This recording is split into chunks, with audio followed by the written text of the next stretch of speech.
নিজের হাতে বাংলাদেশের টাকার নতুন ডিজাইন করে তাক লাগিয়ে দিলেন ঢাকা বিশ্ববিদ্যালয়ের মেধাবী শিক্ষার্থী মোহাম্মদ সাদ আহমেদ। সম্প্রতি তিনি নিজ হাতে ৫০, ১০০, ২০০ এবং ১,০০০ টাকার নোটের নতুন ডিজাইন তৈরি করে সামাজিক মাধ্যমে প্রকাশ করেন।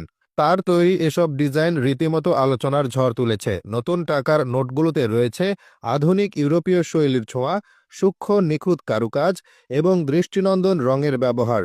প্রতিটি নোটে তিনি এমন কিছু নকশা ও উপাদান সংযোজন করেছেন যা আমাদের ঐতিহ্য, সংস্কৃতি ও আধুনিক বাংলাদেশের পরিচয়কে একসাথে ধারণ করে।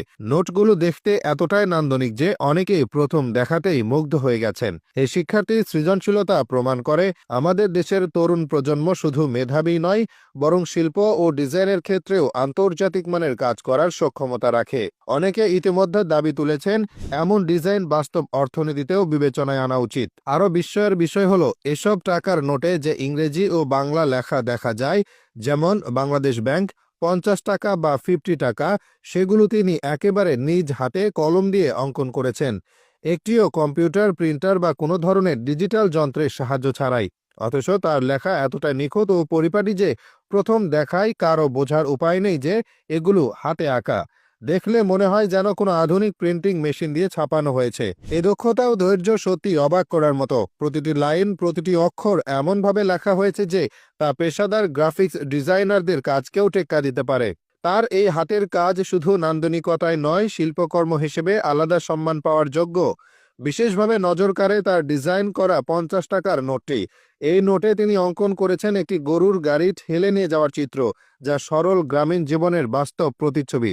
দৃশ্যটিতে যেন আমাদের মাটি ও মানুষের গল্প জীবন্ত হয়ে উঠেছে। চমকপ্রদ বিষয় হলো এই চিত্রের নিচে তিনি শিল্পাচার্য জয়নুল আবেদিনের প্রতি শ্রদ্ধা জানিয়ে লিখেছেন, সংগ্রাম জয়নুল আবেদিন। এতে বোঝা যায় তিনি শুধু সৌন্দর্য চর্চায় থেমে থাকেননি, বরং বাংলাদেশের শিল্প ও ইতিহাসকে সম্মানের সঙ্গে তুলে ধরেছেন তার ডিজাইনে। এই একটি নোটেই তিনি যে রুচি, ইতিহাস চেতনা ও শিল্প সেন্স প্রকাশ করেছেন তা সত্যিই প্রশংসনীয়। তিনি কেবল সাধারণ নকশা নয়, বরং দেশের ইতিহাস, সংস্কৃতি ও নেতৃত্বের প্রতি শ্রদ্ধা জানিয়ে প্রতিটি নোটে গুরুত্বপূর্ণ বার্তা তুলে ধরেছেন। বিশেষ করে তিনি তার ডিজাইনে স্থান দিয়েছেন মাওলানা ভাসানী, শেরেবাংলা এ.কে ফজলুল হক এবং শহীদ রাষ্ট্রপতি জিয়াউর রহমানের মতো বাংলার ইতিহাস গড়া গণমানুষের নেতা ও পথ প্রদর্শকদের।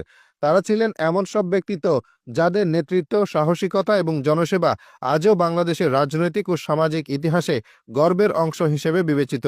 তার ডিজাইন করা ১০০ টাকার নোটে রয়েছে শেরেবাংলার ছবি, যিনি বাংলার কৃষক, শ্রমজীবী ও সাধারণ মানুষের জন্য কাজ করে গেছেন জীবনভর। নোটে তার উপস্থিতি যেন আমাদের স্মরণ করিয়ে দেয় অর্থনীতি কেবল টাকায় নয়, মূল্যবোধ ও নেতৃত্বেও গঠিত হয়।